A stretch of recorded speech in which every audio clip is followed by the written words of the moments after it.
আসসালামু আলাইকুম। সবাই কেমন আছেন? আজকে আদিত্য সরপোদার ওনার একটা মুভি নিয়ে কথা বলবো, যেটা টিজার নিয়ে কথা বলবো। সেটা হচ্ছে আয়ুষ্মান খুরানার এবছরের একমাত্র মুভি রিলিজ করছে। মেডকের ব্যানারের আন্ডারে রশ্মিকা মান্দানা আর নওয়াজুদ্দিন সিদ্দিকী আছেন। সো এই ডায়লগটা খুবই ভালো লেগেছে এবং তার জাম্পটাও খুবই ভালো লেগেছে। মিউজিক দিচ্ছেন হচ্ছে সচিন অ্যান্ড জিগার। আদিত্য সরপদার কিন্তু মুঞ্জিয়া ছবিটা করেছেন, যদি আমি ওই ম্যাডক ইউনিভার্সে ওই ছবিটা দেখিনি। সো ওভারঅল আমার এই ছবির প্রতি এক্সপেকটেশনটা একটা মিড লেভেলে আছে, কারণ যতগুলো এখন ইউনিভার্স টাইপের ছবি বের হচ্ছে, এক্সপেকটেশনটা খুব একটা করে নাই। কুলি আমি দেখেছি রিসেন্টলি, ট্রেলার দেখার পরেই আমার কাছে পছন্দ হয়নি। অ্যাভারেজ মুভি রজনীকান্ত হিসাবে ঠিক আছে, বাট আই ডোন্ট নো, মানে আমার কাছে কেমন জানি লাগছিল আর কি। হ্যাঁ, তো ওভারঅল এই মুভিটা নিয়ে যা বুঝতেছি, ভ্যাম্পায়ার নিয়ে কিন্তু মুভি ইন্ডিয়া খুব একটা করেনি। এই সিনে ইন্ট্রোডাক্টরি সিন ছিল টিজারের। সো রশ্মিকা মন্দানাকে এখানে দেখা যায় একটা কোনো জাম্প বা কিছুর জন্য রেডি হচ্ছে। আয়ুষ্মান খুরানাকেও খুব ইন্টেন্স একটা লুকে দেখা যাচ্ছে। বেসিক্যালি ইন্ডিয়ান ভ্যাম্পায়ার মুভি যদি হয়ে থাকে, তাহলে এই মুভিগুলোর মধ্যে এটা একটা হবে। আয়ুষ্মান কিন্তু খুব ঠান্ডা মাথায় স্ক্রিপ্ট চুজ করেন, so keeping my hopes high.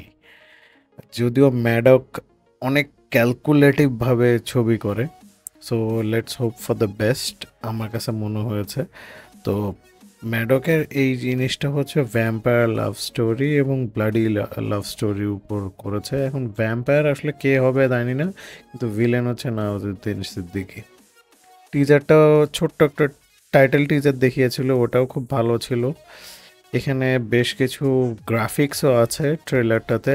মোটামুটি মুভিটাকে রিপ্রেজেন্ট করা হয় হচ্ছে একটা ডায়লগ দিয়ে শুরু করা হয় যে 100 বছর আয়ুষ্মান বলে রশ্মিকা মন্দানাকে যে তুমি আমাকে ছাড়া বাঁচতে পারবে কিনা। তো 1 সেকেন্ডও বাঁচতে পারবে না, এটাই বলে রশ্মিকা। এরপরে আস্তে আস্তে নওয়াজুদ্দিন সিদ্দিকী থেকে শুরু করে পুরো কাজটা শুরু হয়।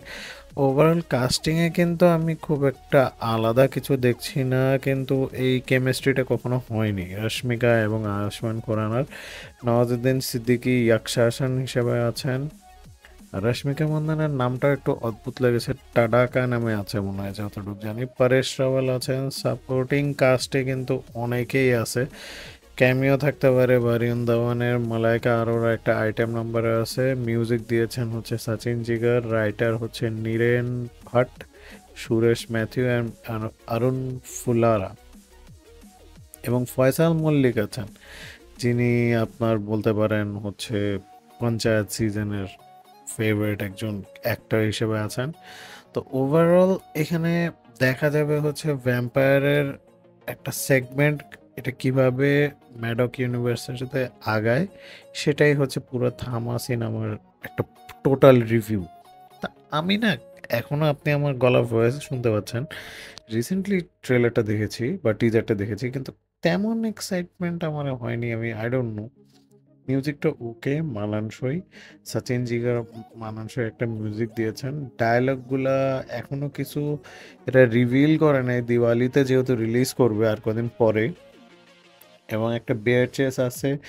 গ্রাফিক্স ভিএফএক্স গুলো ঠিক ছিল, নট দ্যাট গ্রেট বলবো না, কিন্তু ওভারঅল একটা ছাপ ছেড়ে যায়। তো আমার কাছে ভালো লেগেছে। ইটস এ গুড মুভি হবে আশা করি, একটা বেসিক মুভি হবে। আইটেম নাম্বার মানে দুইটা থাকতে পারে।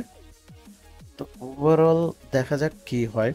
এবং মুভিটা চলে যাবে যেহেতু ম্যাডকের একটা ছবি, কিন্তু কিপিং মাই ফিঙ্গার্স ক্রসড, কারণ আমি এর আগেই বলেছি যে ইউনিভার্সের যতগুলো মুভি এসেছে, ওয়ার 2 বলেন, লি, এলসিইউর, হাউসফুল, তারপর হচ্ছে সান অফ সর্দার 2, ধাড়াক 2, এবছর কিন্তু একবারে পুরো বুলডোজারের মতো একটার পর একটা রিলিজ করতেছে আর কি। So let's hope for the best. আশা করি আয়ুষ্মানের অনেকদিন পরে একটা ছবি আসছে, উনি ভালো করবেন। উনি তো স্ক্রিপ্টও খুব ঠান্ডা মাথায় চুজ করেন, কিন্তু দেখা যাক কি হয়। আর এখানে যেহেতু কমিক টাইমিং বেশ কিছু থাকবে, পরেশ রাওয়াল আছেন, ফয়সাল মালিক আছেন, তো আশা করি ছবিটা একটা ভালো পর্যায়ে চলে যাবে। ফ্লপ না হলেও পয়সা উঠানোর একটা স্কোপ থাকতে পারে আর কি। So thank you very much. সামনে আরও অনেক টিজার ট্রেলার আসছে, কিন্তু আমরা একটা নতুন সেগমেন্ট আনছি মুভি এক্সপ্লেইনের। সো মুভি এক্সপ্লেইন কোনটা করব, আমাদের বাংলাদেশের সিনেমা দিয়েই করব ইনশাল্লাহ। তো আপনাদের সাথে ওখানেই দেখা হবে। আসসালামু আলাইকুম, আদাব, ভালো থাকবেন।